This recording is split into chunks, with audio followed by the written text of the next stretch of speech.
Donc, Erev Tov, les Koulam, et on revient dans notre étude sur la Parashat Hashavua, et on est donc arrivé Parashat Mishpatim, les amis. Parashat Mishpatim, et tout de suite, quand on parle de Parashat Mishpatim, la première chose qu'il faut se poser comme question, c'est, eh bien, ce que nous enseigne, j'allais dire, le début de la Parasha, qui passe comme une lettre à la poste, mais on ne se pose pas la question.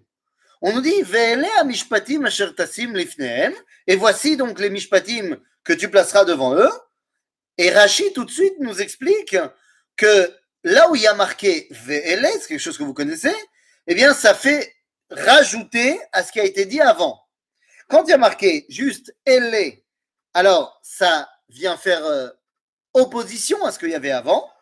Mais lorsqu'il y a marqué Ve'ele, ça continue ce qu'il y avait marqué avant. Et donc, Rashi nous cite nos sages en disant, donc ce qu'il y avait avant, c'est les 10 commandements à Sinaï. Donc on te dit, Ma ele mi Sinaï, af ele mi Sinaï. Ok, mais moi ma question, c'est, et s'il n'y avait pas eu marqué Ve'ele? S'il y avait eu marqué ni Ve'ele, ni ele? Imaginons que la paracha commence en disant, והיה המשפטים האלה, או ויהי המשפטים האלה, או alors simplement, המשפטים האלה, או וידבר השם אל משה לאמור, המשפטים האלה אשר תשים לפניהם. Plein de formules qu'on a dans la Torah. Est-ce que j'aurais eu un Hava Amina, j'aurais eu un postulat de départ, de penser que ces mishpatim ne sont pas donnés au Mont Sinaï? Comprenez-moi bien, c'est pas seulement qu'il y a une semaine d'écart entre les deux dans la paracha que nous on va lire à la Torah. Dans le texte de la Torah, tu tournes une page, tu as fini la paracha des 10 commandements, tu arrives à la Mishpatim. C'est-à-dire qu'il n'y a aucune raison que je pense que ces Mishpatim-là ont été donnés ailleurs que au Har Sinaï. Donc, pourquoi c'est tellement important et comme si on ne le savait pas que Ma'ele Misinaï, Af'ele Misinaï. Qu'est-ce que ça vient tellement m'apprendre? Eh bien, la question est la suivante. À qui s'adresse la Torah? À qui ça s'adresse? C'est pour qui ces fameux mishpatim qui vont arriver? Est-ce que c'est pour les goïms? Non, c'est pour les juifs. Est-ce que c'est pour tous les juifs? Ou est-ce que c'est que pour les rabbins? Ah, tu dis tous les juifs.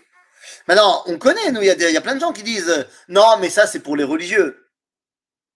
Il y a plein de juifs comme ça qui disent non, mais ça, c'est pour les religieux. Maintenant, pourquoi je pose cette question-là?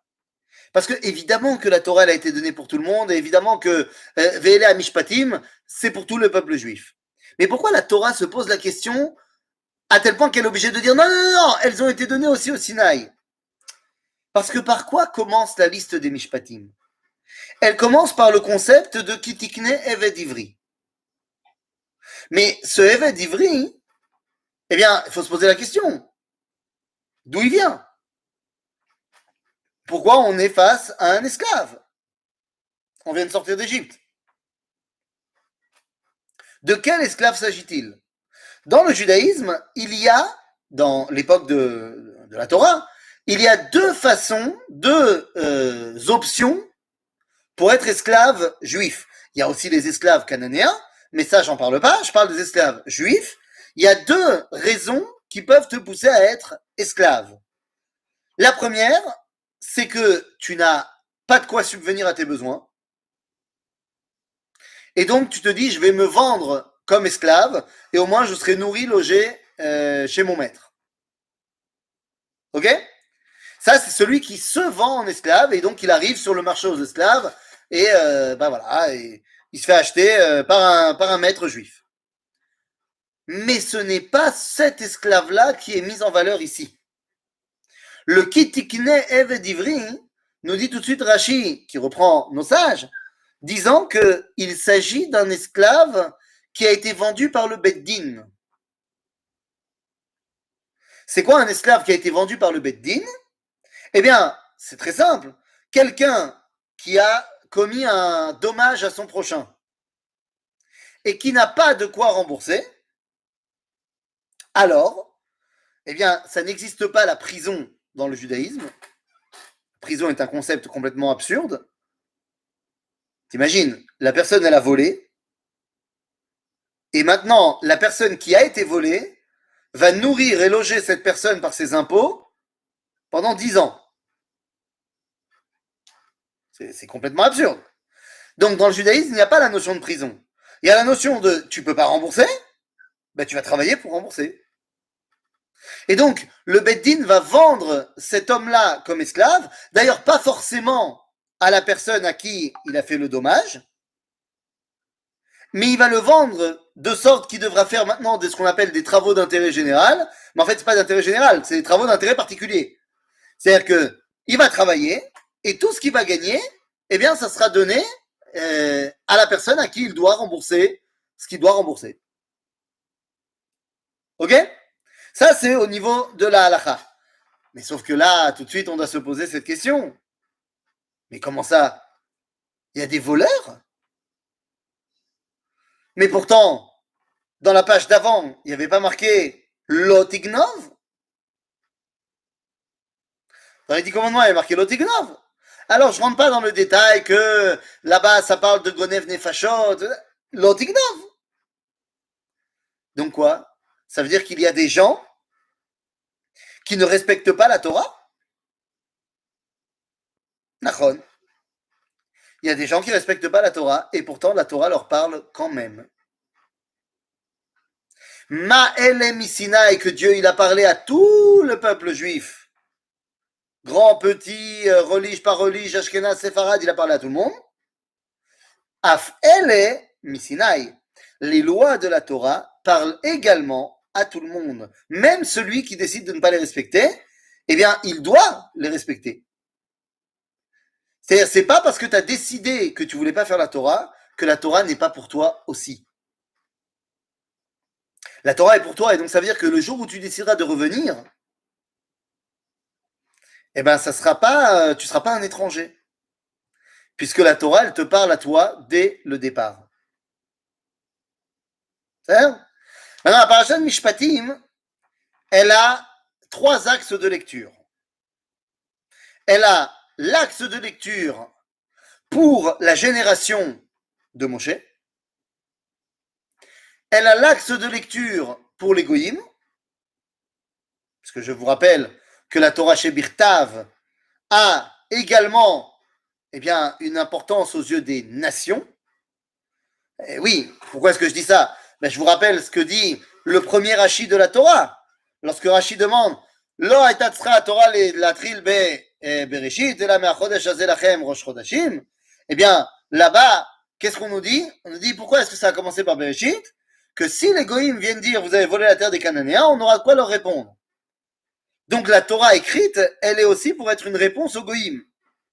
Donc il y a un axe de lecture de la paracha de Mishpatim face aux Goïms et un axe de lecture face à moi qui lit la paracha de Bereshit et la paracha de Mishpatim quelques 3500 ans après qu'elle ait été donnée. Et il est évident que selon l'axe de lecture, eh bien, on va mettre en surbrillance d'autres versets. Mais quand on parle de nos ancêtres en Égypte, lorsqu'ils vont entendre la paracha de Mishpatim, eh bien, la vraie question, Mishpatim, c'est quand on regarde très, très simplement, à 90% de la paracha, c'est Diné Nezikin. C'est les lois sur le litige, les problèmes, les dommages qu'on peut créer à son prochain. Du plus grave au moins grave. Et là, c'est très important de le dire. Du plus grave au moins grave.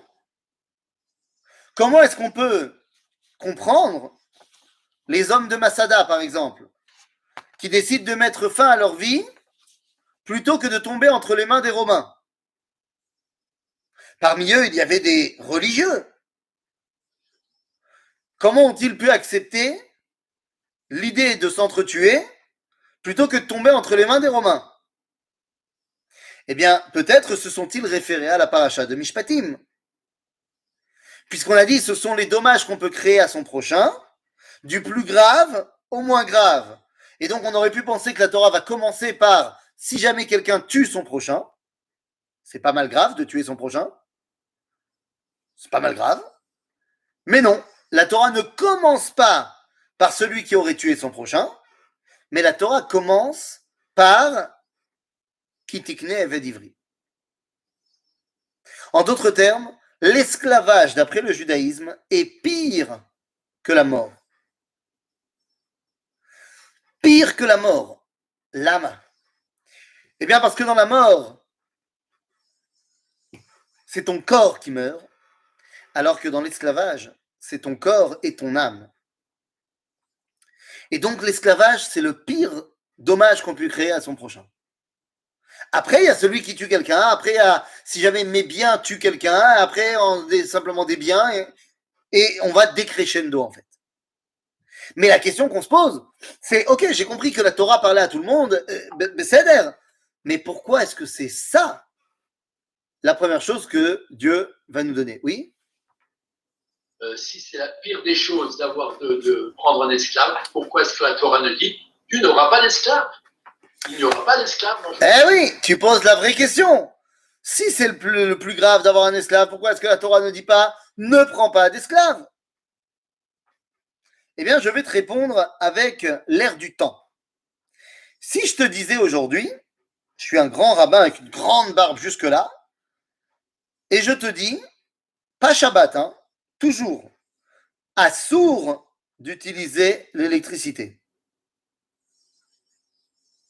Est-ce que ça marchera? La réponse est non. Parce qu'aujourd'hui, de rejeter l'idée de l'électricité, c'est infaisable. Demain, les rabbins qui diront on ne peut pas utiliser Internet, c'est pas cachère. Il y a encore 2-3 rabbins qui réussissent dans leur communauté. Mais demain, ça ne sera pas possible. Demain, quand tu auras ta maison connectée, les amis, c'est ce qui va se passer demain. Hein. La question de savoir Internet, pas Internet, ce ne sera pas une question. Donc, de la même façon, il y a 3500 ans, dans la société de l'époque, dire qu'on arrête l'esclavage, c'est pas audible. Les gens, ils descendent d'arrêter l'esclavage. Mais bien sûr, il manquerait plus que ça. Et on va arrêter de boire aussi de l'eau. T'as raison. C'est complètement inenvisageable pour l'époque. Donc la Torah, eh bien, elle va tout simplement dire, je sais très bien que tu ne peux pas arrêter l'esclavage, mais donc je vais te mettre des règles pour que chez nous, l'esclavage, ça soit un esclavage 5 étoiles. Et que ça vaut vraiment le coup d'être esclave chez un juif d'après la halakha. Donc, si tu veux, on ne peut pas dire que c'est assourd dans la Torah chez Birtav. La Torah chez Béalpé, lorsque le monde va évoluer et va arriver à un stade où on ne prend plus d'esclaves, où l'esclavage commence à être prohibé dans le monde, eh bien les rabbinim tout de suite vont dire c'est assourd. Et donc aujourd'hui, assourd de prendre des esclaves.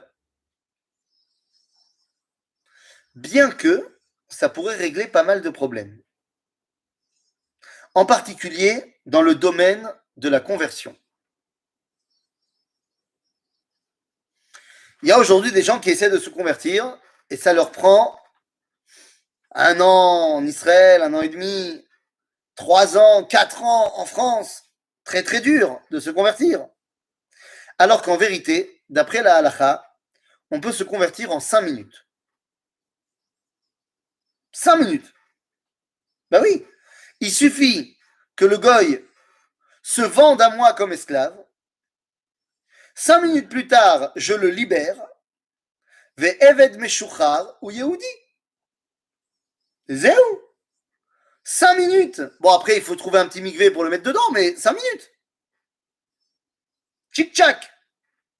Bon, le problème, c'est que si je suis officiellement son maître et qu'il est mon esclave, je risque d'aller en prison.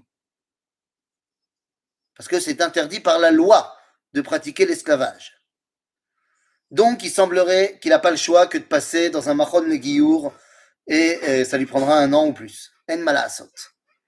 Mais donc, tout ça pour dire que, effectivement, l'esclavage, c'est la pire chose qu'on puisse mettre, qu'on puisse créer et endommager un être humain. Donc, une fois qu'on a dit cela, alors, ben, c'est-à-dire, j'ai compris, mais pourquoi est-ce que de manière générale, la première chose que Akadosh Baruch Hu va nous donner après les 10 commandements au Sinaï, c'est Parashat HaMishpatim. Pourquoi je dis ça? On a dit les Mishpatim, c'est comment ne pas porter atteinte à son prochain. Mais on aurait pu dire que la paracha maintenant va s'occuper d'autre chose. Par exemple, on aurait pu nous donner une liste de lois Ben Adam Lamakom. Ça aurait pu être ça, la suite de Har Sinaï, la suite des 10 commandements. Ça aurait pu être une liste de choses envers moi et moi-même. Pourquoi est-ce que la première chose que la Torah va nous donner juste après Mahamad Har Sinaï, c'est Parashat HaMishpatim? Eh bien, répond à cela le Talmud dans le traité de Baba Kama. Le traité de Baba Kama nous dit la chose suivante à la page 30. Amar Rabbi Yehuda, Hayman de Bael Mei Vechasida. Qu'est-ce que tu dois faire pour être chassid? Tov, dit Rabbi Yehuda, le Kayem Milei de Nezikin. Il faut faire tout ce qui est marqué dans Masechet Nezikin. Alors, Masechet Nezikin, c'est quoi? C'est Baba Kama, Baba Metzia, Baba Batra, Vesanedrin. C'est Nezikin. Donc, Rabbi Yehuda il dit, pour être chassid, Nezikin. Rava, il n'est pas d'accord avec lui. Rava, il dit, Rava Amar, Milei de Avot. Non, il faut faire tout ce qui est marqué dans Masechet Avot. Et Amrelei, et il y en a qui disent, non, il faut faire ce qui a marqué Milei de Brachot, dans Masechet Brachot. Quand on y réfléchit, dans Brachot, il y a tout ce qui nous rattache à Dieu. Dans Avot, c'est tout ce qui me rattache à moi, à ma morale à moi. Et Nezikin, c'est ce qui me rattache à mon prochain. En d'autres termes, dire Rabbi Yehuda, c'est ça. Si tu veux être un chassid, il faut d'abord être bien sur le point de vue de Ben Adam Lachavero. Lama. Pourquoi est-ce que le plus important, c'est Ben Adam Lachavero? Eh bien, c'est Ben Adam Lachavero pour une simple raison. Misé Chavero chez la Adam, eh bien, par excellence, c'est Ribono chez l'Olam. Le lien que j'entretiens avec mon prochain, c'est le lien que j'entretiens avec Dieu, et il ne peut être entretenu que par mon niveau personnel. Et c'est donc pas pour rien que Rabbi Akiva dira Ve'afta l'ereacha kamocha, c'est klal gadol batorah, on a dit la semaine dernière, Ve'afta l'ereacha, c'est ben adam la chavero, kamocha ben adam le'atzmo, ve'ani Hashem ben adam la makom. Ça commence par ben adam la chavero. Et d'ailleurs, quand on se pose cette question-là, qu'est-ce qui est mieux au niveau de la halacha? Est-ce qu'il vaut mieux donner la tzedaka, faire du bien à son prochain, ou s'empêcher de lui faire du mal? C'est une bonne question, ça. Qu'est-ce qui vaut mieux? Faire du bien à son prochain ou ne pas lui faire du mal?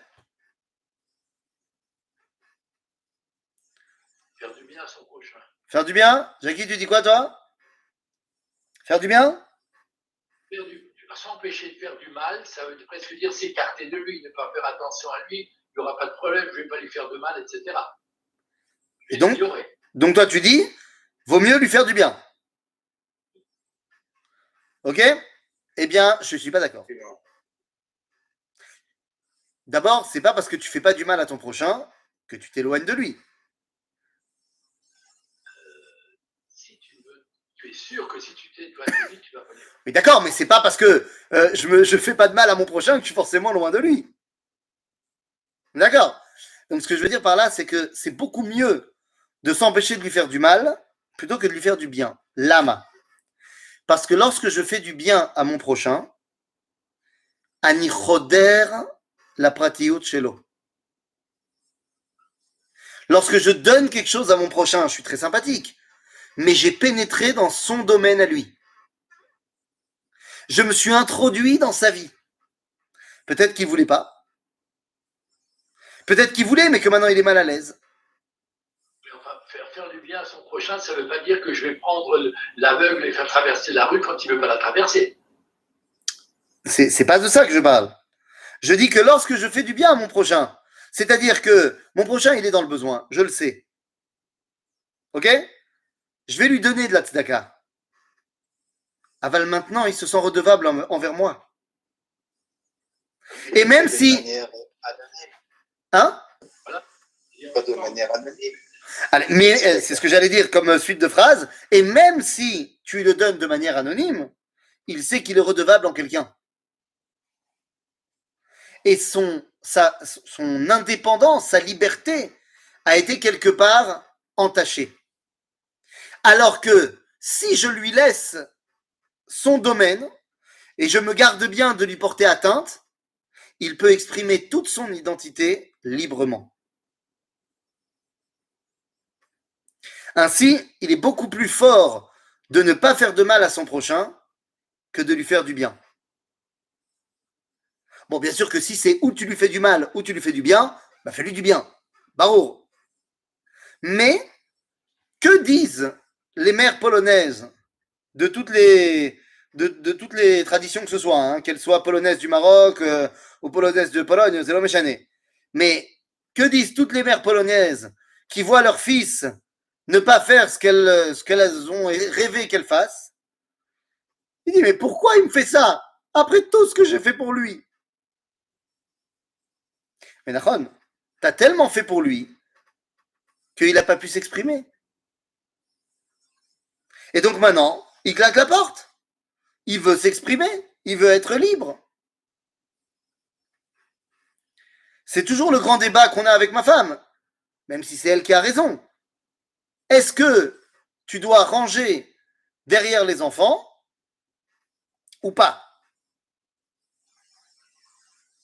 Moi qui ai un problème avec le balagan, eh ben je range. Et à chaque fois que je ramasse un truc de mes enfants, je m'énerve. Et à chaque chaussette, je m'énerve plus. Elle me dit, mais si tu les ramasses tout le temps, ils savent très bien qu'ils peuvent ne pas les ramasser. Et ça ne les aide pas. Sauf que d'un autre côté, je ne sais pas si elle a raison. Je pense qu'elle a raison, mais je ne suis pas sûr. Parce que j'avoue que ma mère, elle était comme ça aussi. Et elle ramassait toujours derrière nous. Et ben aujourd'hui, je ramasse tout seul comme un grand. Donc je ne sais pas. Mais il semblerait qu'elle a quand même raison. Et que effectivement, si tu fais pour l'autre, ça lui fait pas tellement en fait du bien. Ça lui fait du bien sur le moment. Mais c'est pas vraiment ça l'idéal de lui donner son indépendance.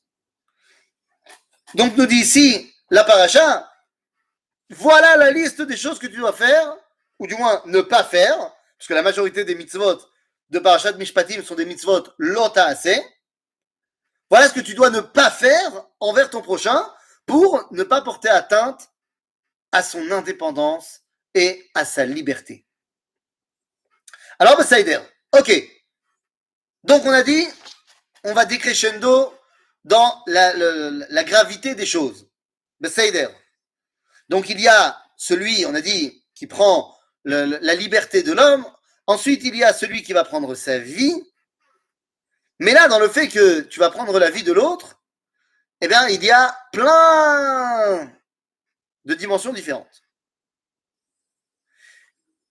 Quand je prends la vie de quelqu'un, enfin, pas moi, hein, quelqu'un, quel est le din? Eh bien, pour la Torah, les choses sont claires. Si c'était volontaire, alors met misbechi tikachenu lamut. Meim misbechi, c'est ça. Meim misbechi tikachenu lamut. C'est-à-dire que même s'il s'accroche au misbeach, est-ce qu'on connaît quelqu'un qui a tenté de faire ça? le Tanakh, il y a Eh oui, accroché le carnot à Misbéach. Nachon. S'accrocher bekarnot à misbeach, c'est devenu une expression en hébreu. Ken le'aches bekarnot à misbeach, penser que tu es intouchable. C'était Avner ben Ner, qui a été tué par Benayahu ben Yehoyada. Qu'est-ce que je raconte? C'était pas Avner, je dis n'importe quoi. C'était Adoniyahu ben Chagit. C'est n'importe quoi. Adoniyahu, qui s'était révolté contre Shlomo, eh bien, Benayahu ben Yehoyada a été envoyé pour le tuer. Il s'est accroché au Karnot HaMizbeach. Il pensait que ça allait le sauver. Shum Davar. Donc, celui qui a tué Bémézid, Med Mizbechit Ikachenu Lamut. Avant, celui qui a tué Béshogeg, qu'est-ce qu'on fait? On fait galout. Mais moi, je voudrais proposer une troisième possibilité. Pourquoi est-ce que je ne rembourserai pas? Bon, ben, j'ai tué quelqu'un. Bon, ben, oups, autant pour moi. J'ai beaucoup d'argent, je paye. Dites-moi combien ça coûte cette personne. Puisque ça marche pour l'œil. Hein, qu'est-ce qu'il en pense, l'ophtalmo? Œil pour œil, dent pour dent. C'est un problème d'œil. D'après la Torah, si je t'ai enlevé l'œil, eh ben, je l'emmène chez toi, tu prends tes meilleurs instruments et tu lui enlèves l'œil. Œil pour œil.